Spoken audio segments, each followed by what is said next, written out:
दोस्तों, Motilal Oswal mid cap fund के नए फंड मैनेजर ने अपने पोर्टफोलियो में भारी भरकम बदलाव किए हैं। जी हां, अगर मैं Motilal Oswal mid cap fund का होल्डिंग्स आपके सामने रखूं तो आप स्क्रीन पर देख सकते हैं।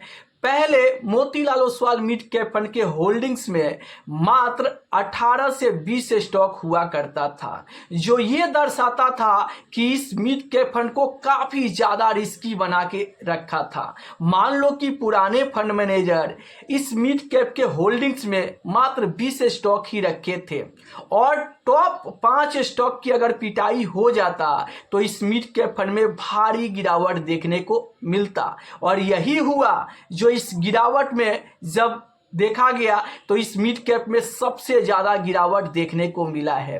लेकिन जैसे जैसे इस मिड कैप फंड के फंड मैनेजर चेंज हुए हैं, तब वो अपने तरीके से इस फंड को मैनेज कर रहे हैं और Motilal Oswal mid cap fund के होल्डिंग्स में नए फंड मैनेजर ने अपने पोर्टफोलियो में बदलाव किए हैं। और होल्डिंग्स आप देखोगे तो आप स्क्रीन पर देख सकते हो, 20 स्टॉक से बढ़ा के अभी उन्होंने यहाँ पर 27 स्टॉक रख दिए हैं। अब उन्होंने इसलिए ऐसा कर रहे हैं कि अगर यहाँ पर ज़्यादा स्टॉक रहेंगे तो पैसा थोड़ा थोड़ा करके सब स्टॉक में लगेंगे और मान लो कि एक दो स्टॉक की पिटाई भी हुआ, एक दो स्टॉक यहाँ पर ज़्यादा गिर के ख़त्म भी हो जाते हैं, तो बाकी के जो स्टॉक है वो यहाँ पर मुनाफा बनाकर देंगे। तो साफ शब्दों में अगर मैं आपको बताऊं तो Motilal Oswal mid cap fund के नए फंड मैनेजर इस फंड को थोड़ा कम रिस्की बना रहे हैं और यहां पर अपने पोर्टफोलियो में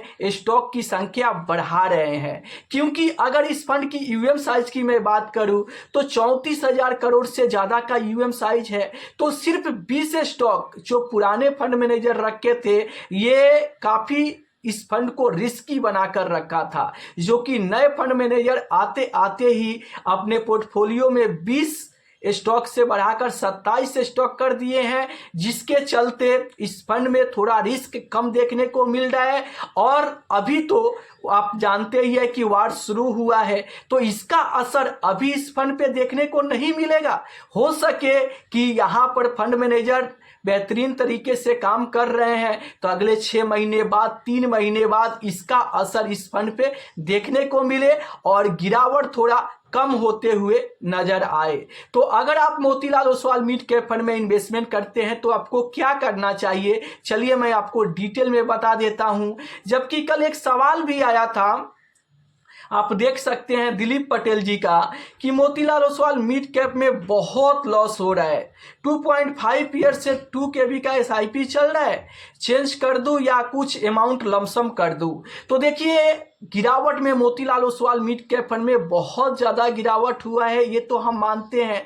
लेकिन इस गिरावट में अगर आप चेंज करते हो, पैसा निकाल कर भागते हो, तो इससे आपको भारी ज़्यादा नुकसान होगा। इसलिए मैं आपको कहूँगा कि अगर आप पिछले 18 महीनों का गिरावट झेल चुके हो तो आप बने रहो। अगर कुछ एक्स्ट्रा पैसा है तो आपको लमसम करना चाहिए, और अगर पैसा नहीं है तो आपका जो एसआईपी हो रहा है उसको कंटिन्यू रखिए। मैं आपको विश्वास दिलाता हूं कि ये मिड कैप कैटेगरी का बेस्ट फंड है। पहले हीरो हुआ करता था और आज गिरावट में ये फंड जीरो देखने को मिल रहा है। तो आप ऐसा मौका समझो इसको कि ये सस्ता में एनएवी खरीदने का एक मौका है। अगर आप इस बीच इस फंड में बने रहते हो तो सस्ते एनएवी में आप यूनिट इकट्ठा ज़्यादा करोगे, और जब 3 महीने बाद, 6 महीने बाद ये फंड जब फिर से जंप लगाएगा तो आपको बेहतर पैसा बनाकर देगा। तो मेरे दोस्त, मैं आपसे यही कहना चाहता हूं कि गिरते हुए बाजार में Motilal Oswal mid cap fund से पैसा निकालकर मत भागो।